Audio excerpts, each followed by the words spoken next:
Hello everybody, this is Debo, Debo's Movie Reviews here, and today I'll be reviewing The Delta Force, starring of course the late great Chuck Norris and the late great Lee Marvin, along with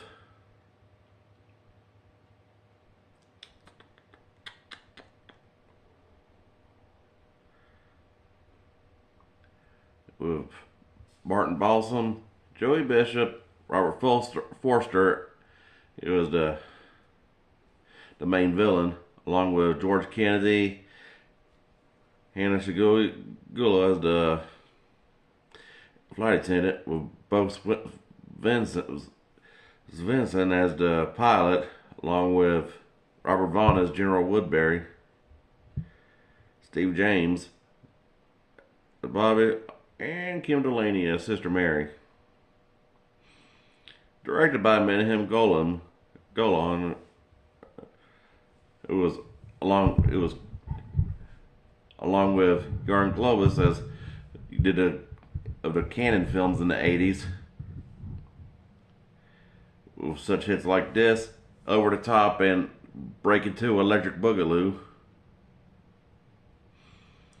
which is usually a film that's loosely based on on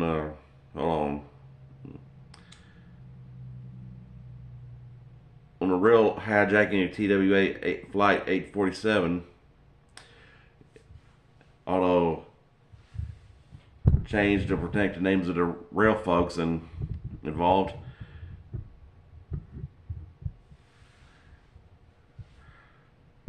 And of course, according to IMDb, it was also originally to produce with cooperation of real life Delta Force founder Charles Beckwith.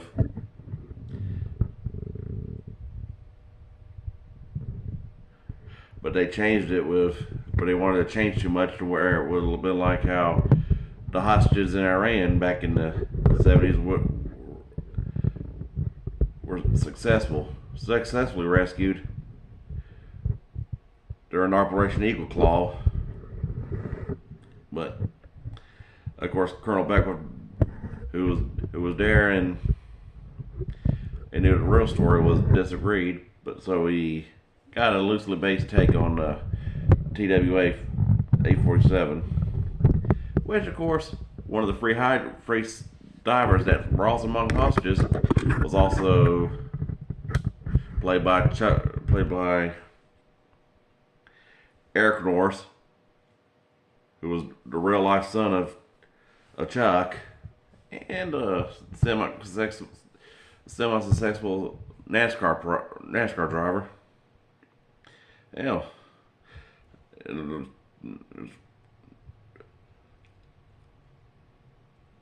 little tidbit where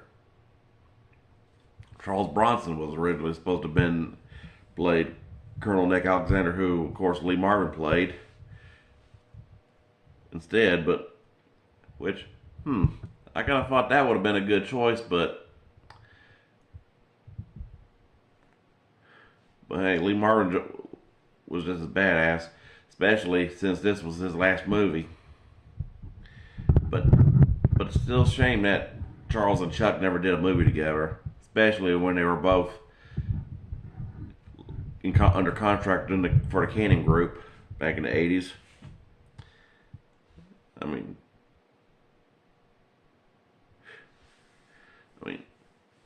that could have been awesome. I mean, kind of like if they made the Expendables in the 80s and all. I mean, it would have at least had both Bronson and Norris.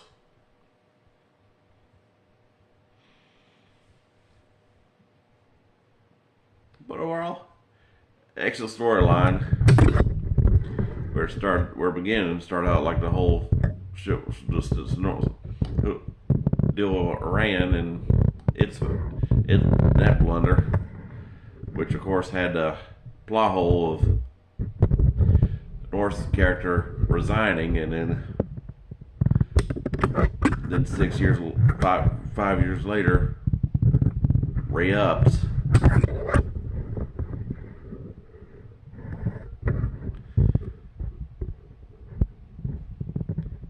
just after answering the call, and managed to still get his old position back. And of course,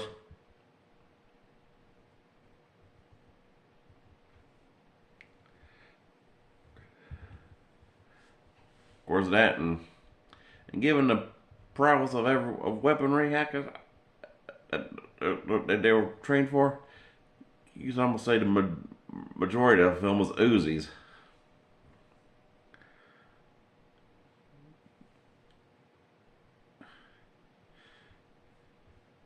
Throughout the movie, and I'm just like, yeah. I mean, good and all, but hey, because I had like a pistol fight and a AR-15 fight showdown, and of course another real unrealistic thing that I kind of thought of was how fast a Volkswagen bus could actually have gone, given that little chase scene. I mean, badass and all, but at the same time, where I keep thinking of like in Grand Theft Auto and video games, where I always made Volkswagens the slowest cars in the games, even with modifications.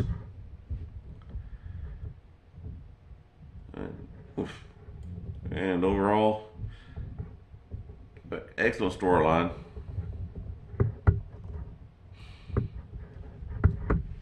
And great cast of characters among with the likes of George Kennedy and Martin Balsam and the legendary Lee Marvin, and of course Chuck. Man, talk about some absolute legends. And